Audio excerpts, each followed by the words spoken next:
take you on a little journey through Pete's life. Talk a little bit about the man he was, the man he became, and how Pete was able to land a girl like Jan. Let's start from the beginning. Peter Lazarus Franzilis grew up in the Greek hotbed of Coeur, Long Island. Exit 62 or something on Long Island fucking expressway. In his early years, he was a creepy-looking kid with wide-rimmed glasses, a milk-like complexion, and apparently a full-time job at the fucking Nerd Factory. With an unhealthy obsession for Star Wars and a heavy involvement in the festive Greek dance fairs across Long Island, Lassie was headed nowhere fast. But in 1998, everything changed. When Pete landed the job of his dreams at Long Island's very first water park, Splish Splash! As the aquatic director, Pete was a supreme authoritative figure at the park, a sort of Long Island Poseidon, Greek god of water parks, east of exit 62. This job was no walk in the park, ladies and gentlemen, despite the literal job description, which entailed walking around the fucking park. This was a job for a man, and Pete had to grow up quick if he wanted to survive, and he did. Yeah, we're on the same page here. After Splish Splash turned Pete into a man, he was ready to move on to his next adventure, Syracuse University. Yeah. Syracuse University, where Pete had a formula for sex.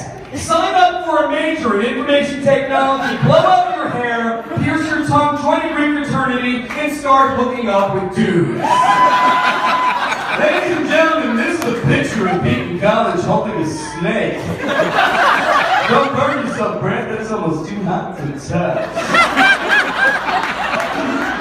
Elected president of his fraternity at the tender age of 18, Pete was initially met with the same success as he was back in Splish Splash. Where the fuck am I? In freshman year, Pete was pretty much unstoppable. That is until his sophomore year when Pete more or less peaked. Now, Pete was still a good-looking guy, but after a year and a half of hard partying and a fighting record of 3 wins, 32 losses, including 1 loss by brick to the fucking face, Pete's face had gotten a little bit swollen, and he stopped looking so much like hot steak handling Pete, a little bit more like Sloth, the misfit Fratelli brother from the movie Goonies. Hey, you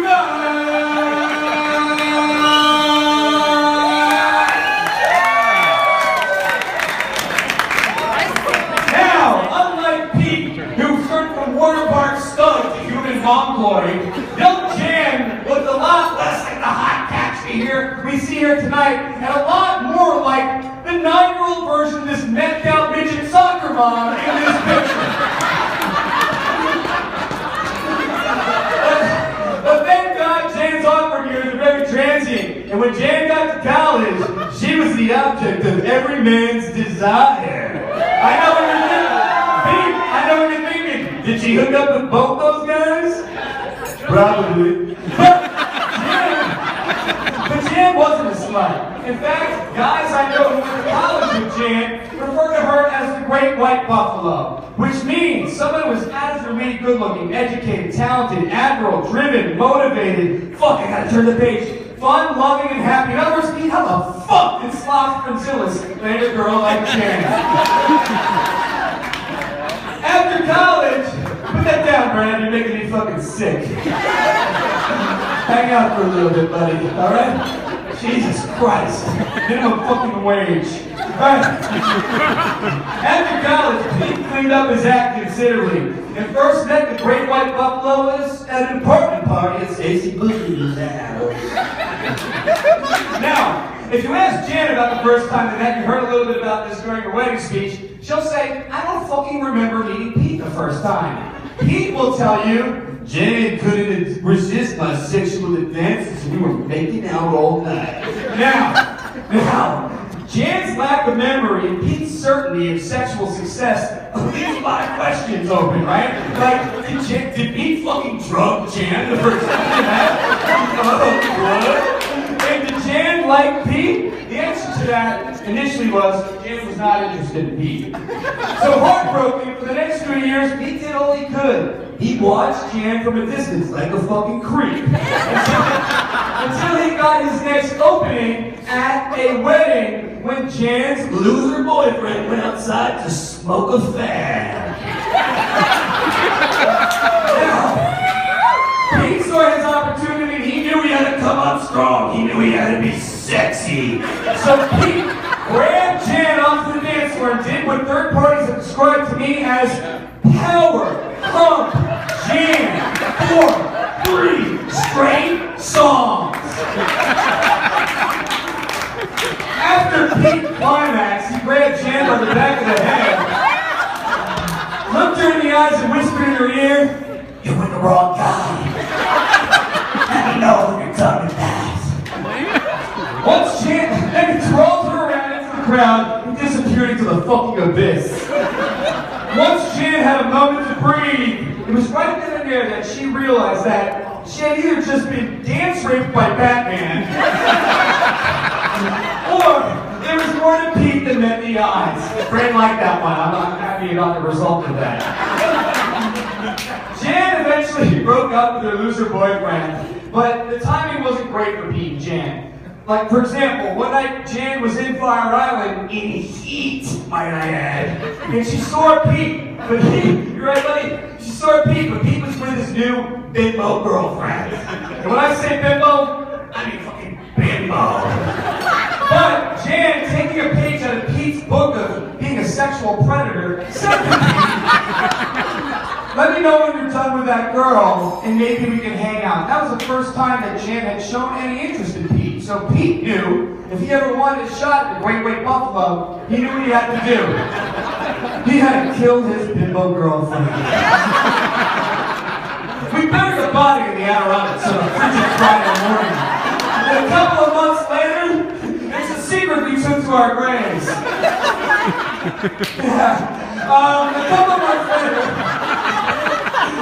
couple of months later, Jan and Pete were able to go on their first legitimate date without the use of Rufinol.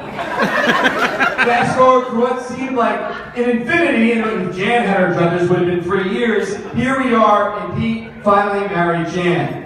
Now, to be a little more serious, here, does anyone else feel like they're gonna have a heart attack?